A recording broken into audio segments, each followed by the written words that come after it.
Hello, everyone, and welcome to Intentional Guy. We're on the air today with Erik Allen. Erik, how are you doing today? I'm doing awesome, man. Thank you so much for having me on the show, man. Truly an honor to be Hey, here. well, thank you so much for being here.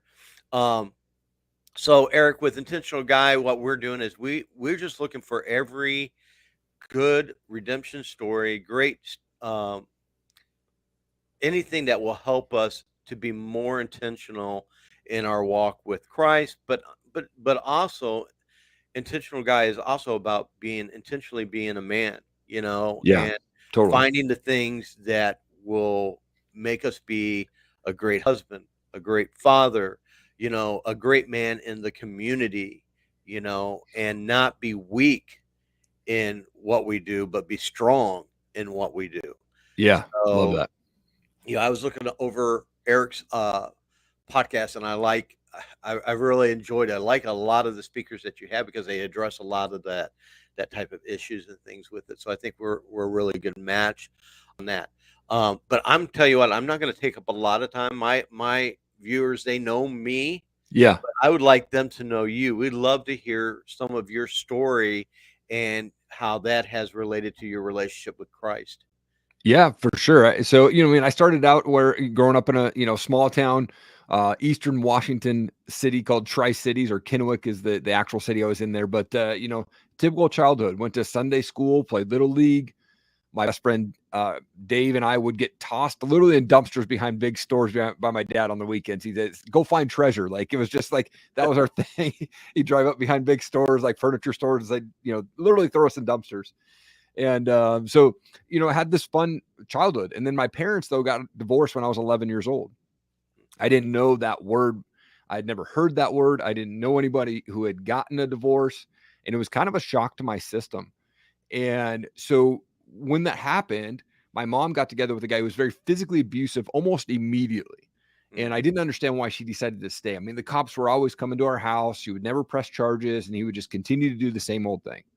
And then she got pregnant, and they decided to move myself, my sister, who's 4 years younger than me, and then new baby born, baby, up to Stevensville, Montana. It was population 1,200 people, 5 acres, rented this house on this property, beautiful property, man, like on the pond, like 2 ponds right by the Bitterroot River. Amazing property up there. The problem was that house had 3 bedrooms. It was one for them, one for my little brother, who's a couple months old at the time, one for my sister. They said, Eric, you're to live in the garage. And I literally had half the garage with a plastic tarp down the middle. And I had my bed on one side. Luckily, that side had the fireplace on it. And so that was my room. I was put out in this room, and some of the winters pretty it sucked, man. It was pretty cold during the I winters up there in imagine. Montana at the time, right? But the abuse didn't stop. In fact, it got worse because we were further away from police.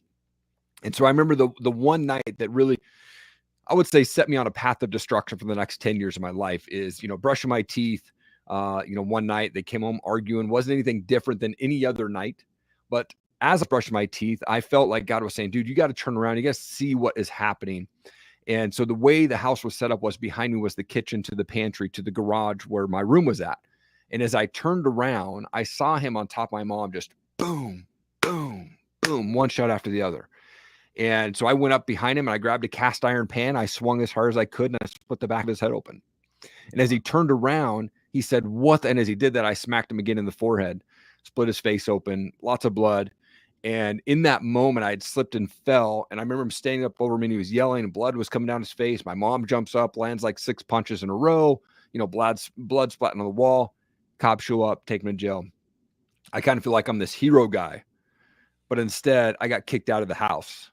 So I had 3 months left of my freshman year of high school and went and lived with my buddy Forrest on his hardwood floor. I'd slept on that floor and we'd walk to school. And like I said, that set me on a path of destruction for the next 10 years where I battled addictions of drugs and alcohol. I was in jail at 18. I got kicked out of my dad's house 2 weeks after I graduated high school and basically became a homeless person for between ages of 18 and 21. I moved 21 different times and living off of credit cards, make a move to Seattle with $100 in my pocket. End up filing bankruptcy at 21. I was $28,000 in debt and landed this job with Universal Records. It was a dream job of mine to be in the music business. I don't know how to play anything, but I wanted to be involved in it and land this job with Universal Records. Didn't help my addictions because I was going to 2 to 3 concerts a week, open bar every time I was there, hanging out backstage with rock stars and doing rock star crap, you know. And then there was a moment where during the Napster days, if people remember that, I got laid off Yes. along with half of the other, people in my office. And I went into this kind of depression. I was working at Starbucks at night, and I would get off work and I'd go grab a 6-pack of beer and go back to my ghetto apartment and drink myself to sleep every night. That was my typical daily routine. And one night, this girl walked in to Starbucks, doesn't drink coffee, and said, "Hey, would you like to go to this church event we have down at our church? It's a college age event." It was, and I said, "I'm depressed. I have no friends. She's good looking. What time do I need to be there?" Like, that was what was going through my head. Right. And I got down there and ended up running into guys that I had met 5-6 years earlier. And it was like, whoa, what are you doing here, man? I haven't seen you in forever. And I believe that was the moment that God started to really plant the seed in my heart. Like, dude, you're going down a real dark path right now. And it was a month later, it was Easter 2004. I was managing a band. We went out and partied. I woke up Easter morning in my buddy's basement, surrounded by probably 15 people. And I felt God say, dude, you're going down this path that's going to end your life real quick if you don't make some changes. And I decided in that moment to give my life to Christ. I gave my life to Christ right there in my buddy's basement, quit cold turkey, drugs, drinking, cigarettes, everything in that moment. And I called that girl up and I said, hey, thank you for inviting me to that church event. I got her voicemail. Maybe I'll see you at the store sometime. Well, a month later, we were dating, and now we've been married for 17 plus years. And man, it's been a journey to get, just in my marriage, because we both came from broken homes. We knew exactly what we didn't want in marriage, but we also brought a lot of junk with us that we had to kind of work through. But man, that's the path that I'm on right now. Right. Wow. And that's a tremendous story, first off, because a lot of times we will allow, I don't know what it is that makes, you've got two different types of people. You got some people who they will allow all that crud in their life to either just destroy them and I make their identity, and they get paralyzed and do nothing. And then you've got some who will take that Yeah. and they will rise above it and fight to get something better. Yeah, You I think know, once I realized that my past and other people's opinions didn't define my future, that's when the door opened up. That's when I was able to sit back and go, okay, I'm ready to rock and roll. Ready to start making some changes. The way I did that was I had to change my environment, right? So I got out of the party scene and I started interviewing guys.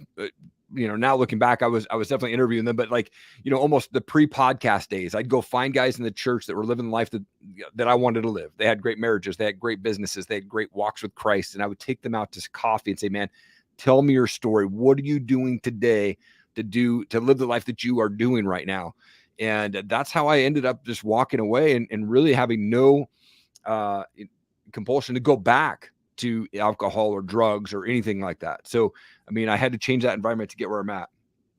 well, that's perfect because that's where I found myself at. I started looking at some men in the church who I loved how I loved what kind of father they were. I Yeah. love what kind of husband they were, and I wanted that to be that. So I wanted to rub elbows with them. And I'll be honest now, uh, I've been on a 15-year journey here, and that was a pivotal moment for me, getting the right people in my life Yep. and surrounding myself with them because I didn't realize how angry and bitter of a person I was Yeah. until I started making the changes that were needed. And you know, I don't know how I, I like what you said though. You found those guys and you went to them and did it. One of the big things I'm big about is being proactive in your journey. Yeah. A lot of people just sit back and I was one of those who catastrophized everything in my life. I Nobody had it worse than Mike Chestnut. I was just the worst of the worst, right? Sure. And if something bad was going to happen to me, it was going to happen to me. Well, then I realized, once I started taking this journey and I started talking to these other men, that they fought a lot of the same battles I fought, but Yeah. it was their attitude into it. One of the problems I had was I reacted to situations, which reactions is you're going off your feelings, right? You're going Yeah. off of emotions and stuff like that. Totally. And what I noticed with these guys were they were in charge of their life. They took when something came their way, they took action into it. And what I mean by action was like they were like, okay, let's find out what is this problem really about? Because sometimes the problems aren't really what they look like on the surface. It could be something else, right? Yep. But they would look at it and then they would make an action plan of what can I do? And sometimes it was some of the action plans were just simple. And I think that's the key. Everybody thinks you got to go in it right at this. Sometimes just doing something will help make it better, you know? Absolutely. Massive action and a lot of gratitude. For me, I wake up 4 a.m. 6 days a week, man. And when I wake up, though, the first thought that goes through my mind is, Lord, thank you for another day that I get to see and hug and hold my family. Immediately, it's a goal of mine to wake up every day, right? So I'm already Right. accomplishing my first goal. Then I jump out of bed and I make my bed. There's 2 wins in 15 seconds. So for me, I'm already stacking wins. And I think that's the way that we get away from that kind of victim mentality is we start having gratitude of, man, where are we at today? God's blessed me with a roof over my head. I've got food. I've got people in my life that care. There might be some people that don't care, but you've got maybe 1 or 2 people that just really, truly love you. And I think that's if we can wake up each day with that attitude and have this attitude that, man, how can I help someone today? It's a goal of mine to put a smile on someone's face every day, whether that's in person or virtually. And if I can just do that every day, that's what drives me to be successful in the day. That's awesome. One thing I was talking to you about before we came on air was the identity situation. Yeah. I allowed a lot of failure in my life, things that I'm not proud of. Mm. And, you talked about addictions and stuff, and it's very easy. I have a lot of listeners who have fought addiction and stuff like that. And one of the things that can happen to us with addiction is that becomes our identity, Yeah. and to me, I see a cocoon and I let that all just wrap around me. Been divorced. I've been addicted to this. I did this. And seems like the enemy I was collecting all these bad things that happened in my Mhm. life. And that labeled me and I allowed it to label me. That's the big thing. I allowed it to label me. And it's so when you've got that all around you, you're going to be nothing but a defeated person because Yes. that's all that failure is doing is defeating if it's your identity. Mm-hmm. And so I've been on a long journey unwrapping that and finding out who Christ is. But one of the best questions that happened to me was 15 years ago was a friend asking me, Mike, when God looks at you, what do you think he sees? Mm. And wow, for me, it was a horrible person. Sure. I couldn't see how could God look at me any other way because he knows what I've done. He knows who I am. Now, 15 minutes later, fast forward here. Thank God for some things that's happened in my life to get me there. I've written a book called Exposed, and Mm. it's called Exposed because my biggest fear was I would be exposed.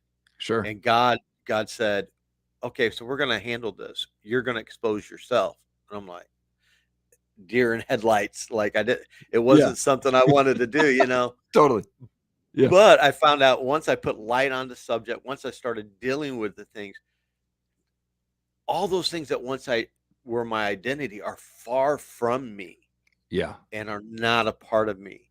And I wanted to know, ask you in your walk if that was something similar to you. How did how do you view yourself? How do you fight past some of the hardships that you came up growing up and make it to be the man you are today? Yeah, I mean, I think we are all given labels, right? Whether they're given to ourselves or other people gave us labels. And so if we allow those to stick on us, right, and stay with us, then it can keep us in that victim mentality. And I think once we surround ourselves with people that are living the life that we want to live, and we really start spending time in prayer and worship, and part of my daily routine is, when I get upstairs to my office, I turn on worship music and get into prayer immediately. That's kind of what helps my day start off fresh, right? And my prayer is very gratitude driven. But I think if we can release those labels, right? I know that once I gave my life to Christ and I started going down this new adventure, this new experience of being sober, being around people that were living the life that I wanted to live, newly married, going through that, I did feel this anger. I started to put those labels on me, this victim mentality. Like I'm just this guy who came from a family that has nothing to do with, they're not a successful family financially, right? Like I come from a great family outside of my mom and dad sometimes, um, Right. but like my grandma is an amazing person, things like that. Like she always spoke life into me. She's been the prayer warrior. She's actually staying with us now. She'll be 88 on Monday, Oh, wow. and just a powerful woman.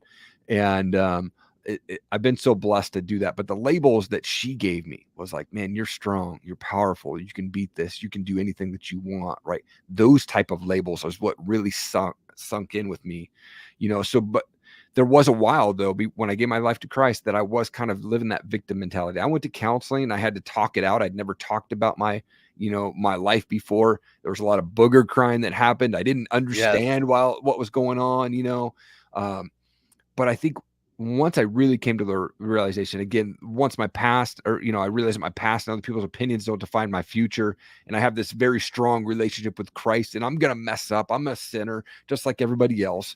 But it's through God's Yes. grace and mercy that I'm still here today. And once I let that sink in, man, I just dropped all those other labels and knew that the label that I had from God was just that I'm loved and that He cares for me. And that, yes, I'm going to sin, but He still brings me back on the track. Yeah. Well, I like that. One of my passions is, um, I so I was my one of my passions is helping people who are defeated. Yeah. Because I I was so defeated. And one of the things that why I like having guests like you on and things like this is because growing up, I grew up in a pastor's home, Mm, and I saw other pastors fall, preachers fall, men fall, and I never saw with inside of the church um, restoration, you know. And what I saw instead was the opposite of restoration. Now there sure. were sometimes I saw someone restored, but you know, that was a guy who he was an alcoholic maybe, but he got saved and now blah blah blah. But never someone who was already a Christian, fell into sin, and what happened was, okay, we no longer can have fellowship with you because of that sin and what have you. And that scared me. So when I went through the stuff that I did, I never saw where someone was brought to restoration. So to be honest with you, I didn't know that it that it was possible, Yeah. and Eh, that's what paralyzed me. And I think when you go through situations like that, and even myself, being in situations where I was in, and there was a lot of crap that I did before I knew the Lord that I'm ashamed of for sure. And I think when it comes to forgiveness, the hardest person to forgive is ourself. And Yes. that's a huge battle. And there's even times now where, Satan likes to throw that little thought in our head, like, you're not worthy of that. Remember that crap that you did? Remember that? Remember that? Like, if we can just sit back and go, man, I am forgiven. If I can forgive myself, that's the hardest thing, man. If we can get through that and just know that God has given us grace and mercy and has forgiven us, man, that's what helps us continue to move on. And yeah, the church can be hurtful a lot of times. There's churches out there. There's a lot of judgment that happens in churches, man. And I've seen that. And you know, I've surrounded myself with guys that have the same belief as me, that it's not my job to judge anyone. My job is just to love you where you're at. I don't care who you voted for, what you're doing with your Yeah. life. If you're not hurting yourself or hurting others, my job is just to love you where you're at. And you know what? If they come to know the Lord through me, awesome. If they have questions, awesome. I'm here, but it's not my job to push, Jesus on them. Hopefully, they just see Jesus in what I do and in my actions.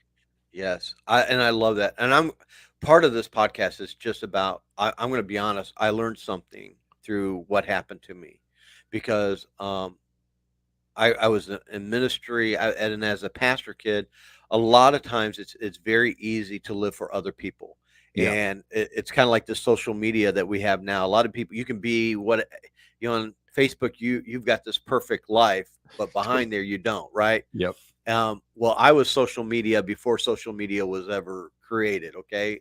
And as a pastor kid, I was raised so much on what people think about you and how that is.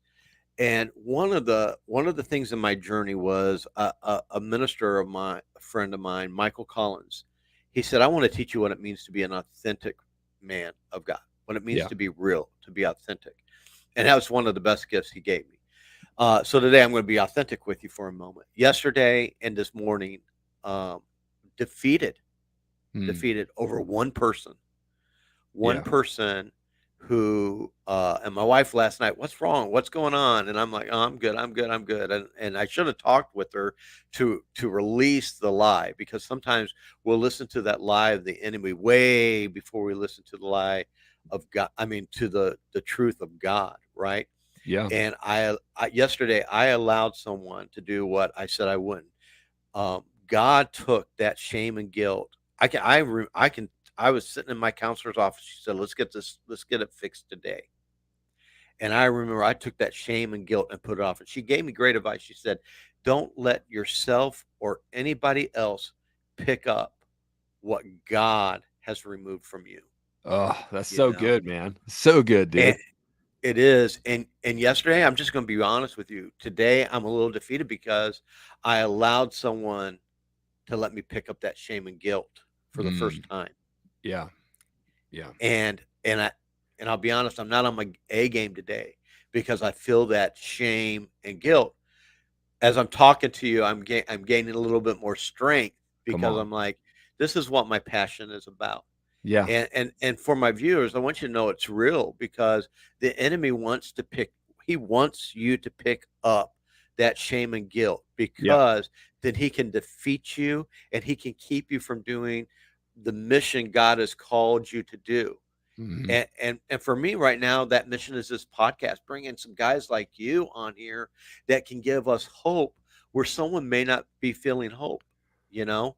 Yeah. And and listen, not every day you're going to get up and you're going to feel like, I don't know the right way to say it. I Yeah. don't think this is the right way to say it, but sometimes you'll get up and you don't feel safe. Sometimes you get up and you feel like you do feel defeated for Mhm. whatever reason. Sure. But Yeah. God, that is not God. God wants us to be a victor, like you said. He Yeah. doesn't want us to be a victim. He wants us, uh, and I keep going back to what she said. Don't let yourself or anyone else pick up what God's removed from you. And if I Man. could encourage anybody with that today, that's the word God's given me today is, and I'm feeling it as I'm talking about. Because here's the thing, and this I grew up where some people did not like counselors. They felt like if you went to a counselor, it was wrong. Sure. And let me tell you, there's a lot of bad counselors out there too. I went to some counselors that were just crazy. Okay, Yeah. but God brought me a great counselor, and let me tell you, it was through that counselor that I was able to find that freedom again.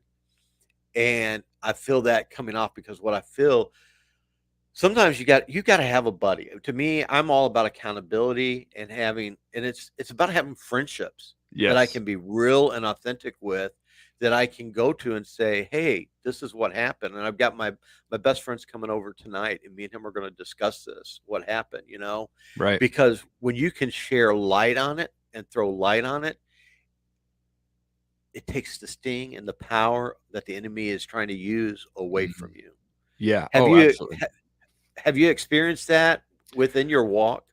Yeah, I mean, there's like I said, there's moments, there's days when, you know, I don't know if I believe in a bad day, but I believe in bad moments, right? So like we can have a bad moment. We stub our pinky toe on the Right. desk, right? Or we have Satan speaking lies into our life, saying, "Man, remember that moment? Remember that moment?" Yep. Those are bad moments, and I think if we can realize that they're just bad moments, not a bad day, right?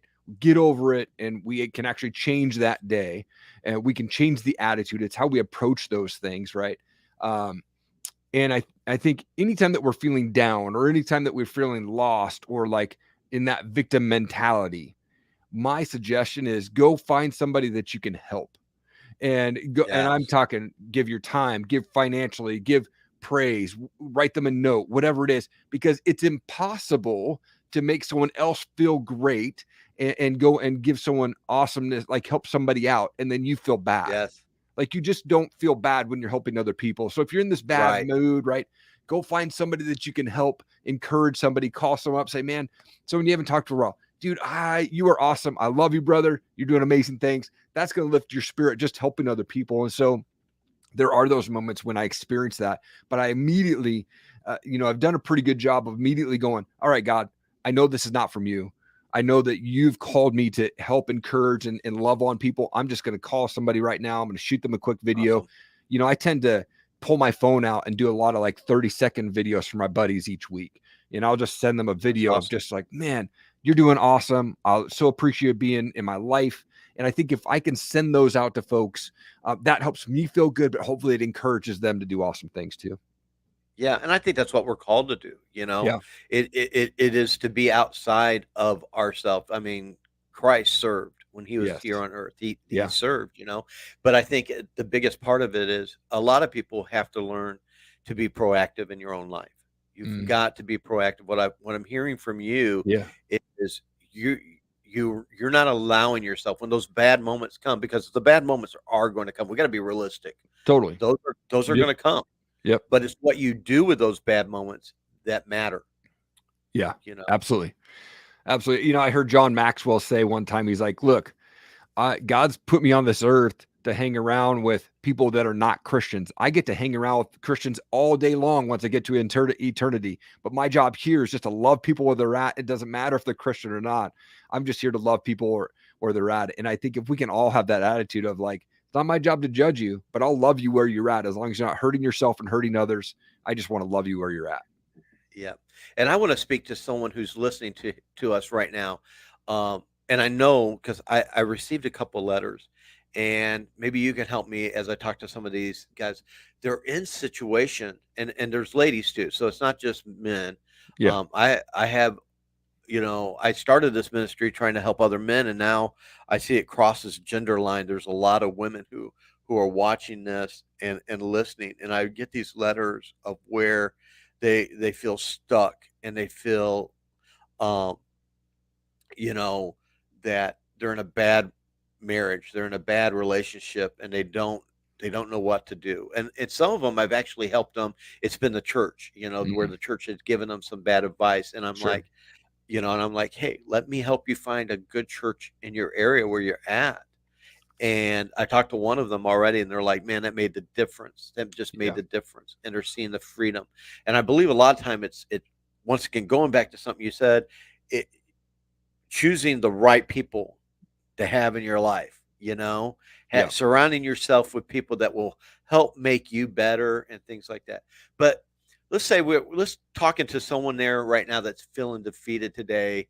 Maybe they're in a bad situation. They're in some of this stuff. What's some advice that you would give them?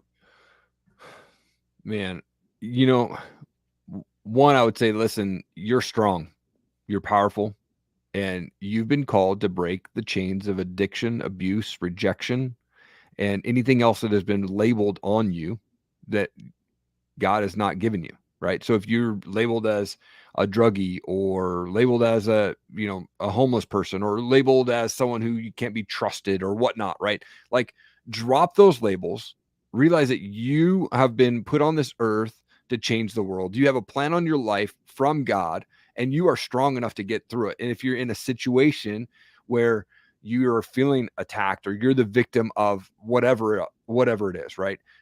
If you're in an environment that's not healthy and safe for you, you can do this. You can get away from that. You have to find the strength. You have to dig deep to find it, and spend some time in prayer. But God will get you out of those situations. You have to take some action, right? You have to have it on your heart to say, man, I want to change the way things are.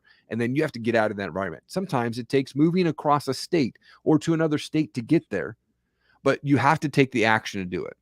My wife and I, we moved to Idaho in 2014. We got away from some toxic people And we knew that it would be better for our family if we could make this move. We didn't know anybody when we moved to Idaho. We just said, we're getting out of the situation that we're in. We're going on this adventure. We felt God was calling us to go to Idaho. And man, it was life changing for us. My kids have been here the majority of their life now. But we felt God saying, man, you got to get out of this environment. If you want to change things, you got to make a change. You got to take action. And so once we did that, that's what happened. So if you're in those situations, if you're around toxic people and you feel like you can't get out, you're in an abusive relationship, can't get out, you have the power and the strength to do that. And I'm believing in you. You need to believe in yourself, and you need to go find people that are living the life that you want to live and get there. Find a way to surround yourself with them. Just being in their presence is going to lift you up and motivate you. Yes, man, I love that. That's exactly a great message for that. And finding that strength. Yeah, it's going to be difficult, Yeah. and it's going to be scary as all get out to Yep. do. But the payoff is unreal. The Absolutely. payoff is great because you're going to find a new freedom, but also you're going to find a newer relationship with Christ because you're going to see Christ working all around you that you can't ignore it. The one thing that is for certain, if you do nothing, you're going to absolutely reap nothing, Yes. you know? Yep.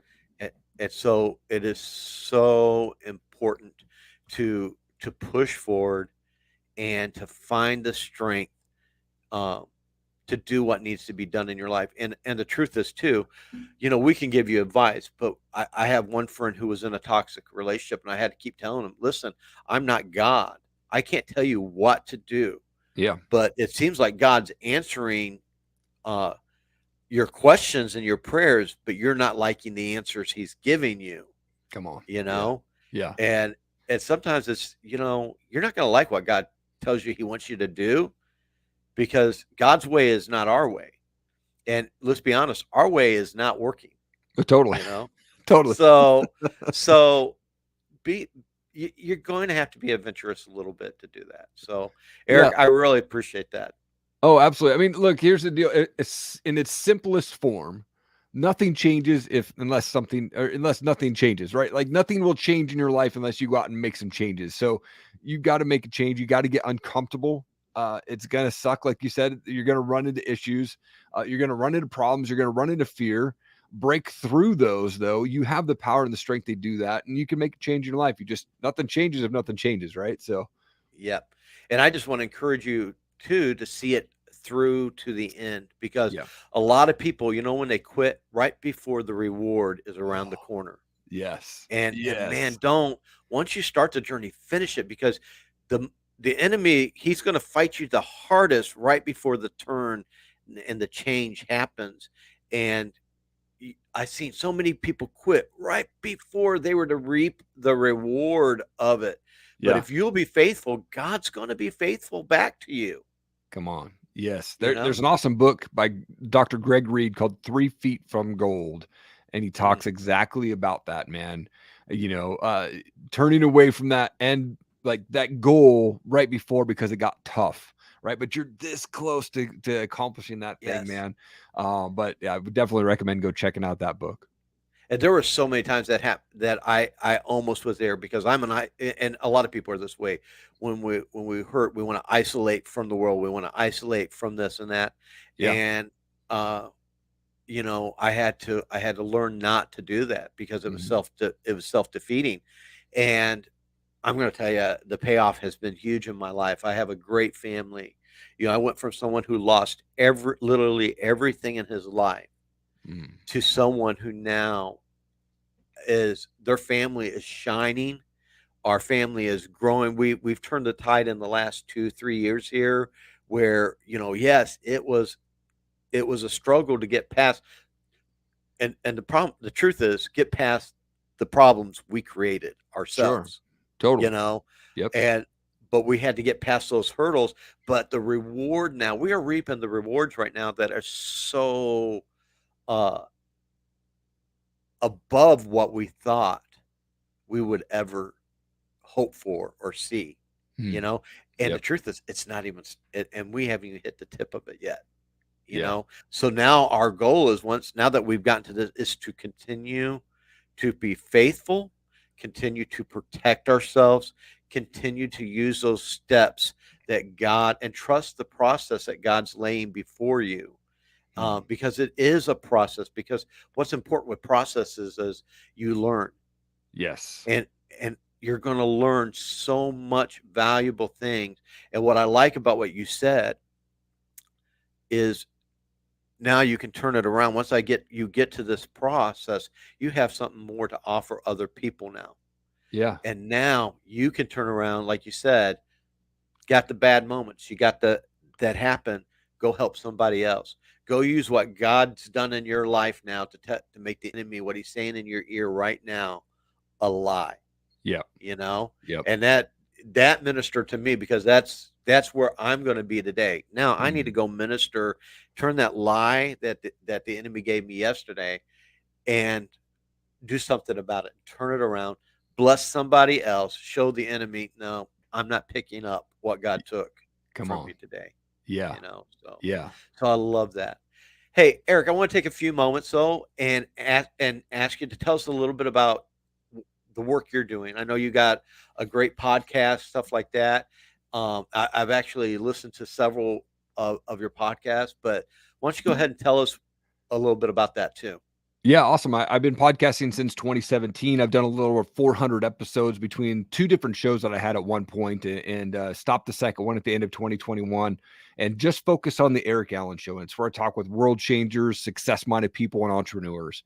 And been blessed to speak with guys like Ed Milet and Tim Story and Brad Lee and Douglas Coyne and David Meltzer and Jim the Rookie Morris, who's become a good friend of mine. Like, these guys are world changers, and just been blessed to speak to some truly amazing people. My goal is just to encourage people and share those stories of, life lessons that these guys had to take action to get to where they're at. They've all failed. I mean, you talk about David Meltzer, lost $100 million, had to go, basically live in this tiny apartment, and then he's built himself back up. And the movie Jerry Maguire was basically based off of his sports agency. So I mean, crazy stories like that. And I love to be able to share that with people. So I do that. The podcast drops every Friday at 7 a.m. Pacific. I'm also a podcast coach. So anybody looking to start, run, launch a podcast, I do live coaching, but I also just launched a self-service course. It's 28 videos that I recorded. And so that thing runs actually through the end of July or through the end of June. We're running it for 197 intro special. So it's going to be pretty rad. We're already getting a lot of great feedback from that. We also have a podcast booking service. So if you're looking to get booked on podcasts, me and my team put you on, shows. If there's a good fit between you and the host, then we line you up and we make that happen. But yeah, so then I'm doing that. And I'm also in the process of getting certified as a John Maxwell speaker and coach. My Wow. job is, I really want to just encourage people and be out there and be able to speak and just love on people and guide people through that. So by August of this year, I'll be fully certified as a speaker and coach through John Maxwell. That's awesome. That is great. And I want to encourage my listeners to go check this out. Uh, Once again, it goes back to you. What you pour into yourself is what you get out, right? Yes. And so, what happened to me? Back in the political, when Trump era here, I was on listening to all these podcasts and political and stuff like that. And I was just an angry, bitter person. I was Come on. coming home and Yeah. it was following me, because let's just be honest, there was nothing good said. Okay. There was Nothing. nothing. Everything was negative, all this stuff. And I was just an angry person. And then one day, once this intentional guy, God realized to me, why are you listening to this stuff? Yeah. You coming, Come on. because now you're coming home and you're not pouring into your family, because you're festering all this negativity. And, Mhm. and then I was like, because I was a salesperson at the time, I was in my car 6 hours a day. And then I started finding podcasts out there that were good. I started off with Stephen Furtick because I liked Stephen Furtick Oh, huge fan of that guy, man. messages. Yeah. Yeah, so I started listening to that, and it was a life changer for me. But then that was every Monday I listened to that. But now I got 4 other days during the week. What am I going to Sure. listen to? And Yeah. so I started seeking out podcasts like yours and stuff like that to listen to. And that's why I want to encourage people to go check yours out and listen to it, because I'm a big component of get rid of the negative stuff that's in your life and replace it with some good stuff. So I listen daily to other podcasts while I'm working because I want to, and I get to choose what I listen to and who I listen to, you know? Yeah. And Yep. so I am very intentional in going out there and finding stuff that's going to make me a better person. And so I want to really encourage some of my audience, go check out your podcast. We're going to put them in the link here and all that, and find encouragement in these other, because I love the people that you're interviewing. You can't have success without failure. You know, Yeah. failure is a Absolutely. part of everyday. That's everybody's. You can't get away without having failures. But what I like is that what these men have done with their failures and how they've turned them into success. Hmm. Yeah. And there's nothing different about them and us than attitude. Absolutely. Absolutely. And I wanted to just comment real quick on when you were saying that the news was filled with negativity. And it is so true.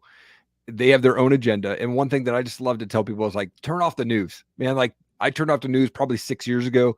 And as soon as I did that, man, I felt happier. I was walking around going, Yeah, woo, man, like, because you're just filled with negativity. Now you're going to see some stuff on social media. That's how I see my news. I see it mostly in memes, but like, I catch some of it, but for the most part of news, I have no idea what's going on. I know that in yeah, my life, my job is just to focus on me and my family and making an impact where I can.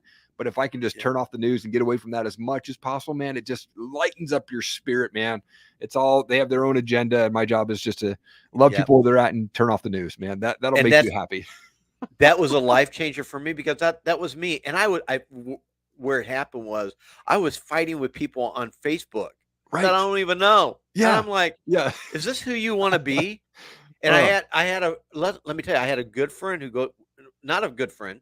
It was someone they're a good friend now, but they were just an acquaintance at church sure. that called me out on it one day and said, why are you engaging in this? You Yeah. know? And I'm Yeah. like, well, why am I engaging in this? You know? And that was a life changer for me because I, you know what? I want to do what I've been called to do, and that is to lift other people up, to share who Christ is, and to share it in my life. And I like what you said too.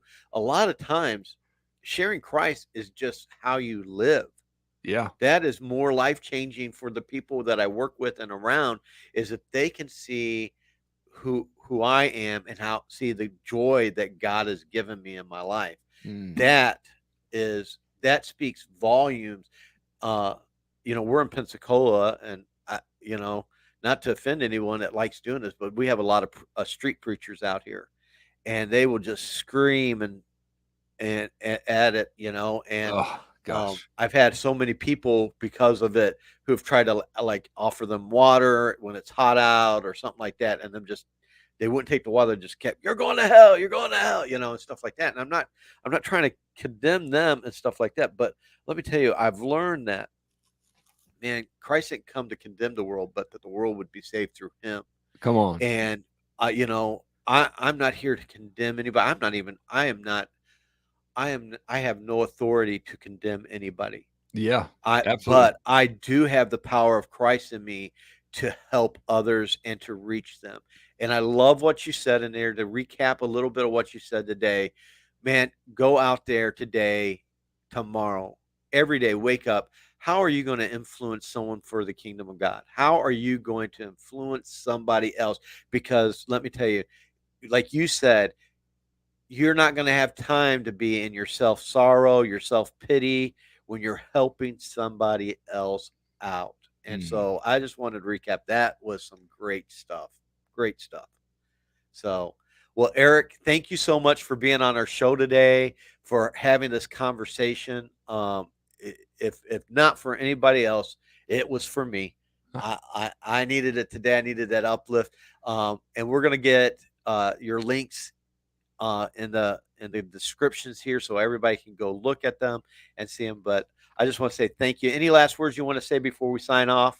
Oh man, truly an honor to be here. I appreciate it and love what you're doing. You are furthering the kingdom of Jesus, man, just with this show and your story and your book.